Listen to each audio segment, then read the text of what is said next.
समर्पयामि गणानन्ता गणपते गम्भवामहे प्रियपतिगं भवामहे निधीनन्तानिधिपतिगं भवामहे वसोमवा ॐ दत्तायामि ब्रह्मणा वन्दमान सदा साहास्य यजमानः विर्भिः अहोडमानवरुणः देवो यातर्भवानि पश्यन्न इन्द्रं पश्चादिन्द्रं पुरस्तादिन्द्रो अस्मान् अभिमात विश्वतः गोपदीपार्थमुखयाचमन्यं सदा नैवेद्यप्रदा संस्कारवीक्षणादि चतुष्टयेन संशोध्य ओं वीक्षणं रोक्षणं देवतारणं जावगुण्ठन नैवेद्यमिन्द्राणि रसदिवतारप्रदानैवेद्यं ब्राह्मणेवतायोषणैवेद्यं स्वाहा अमृतोपस्त्रणमसि स्वाहा ओं प्राणाय स्वाहा अपानाय स्वाहा प्राणाय स्वाहा उदनाय स्वाहा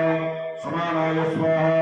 अमृतोपिधानमसि स्वाहा भगवासार्थताम्बूलं समर्पयामि ताम्बूलान्तप्रतिमुखे आगमन्यं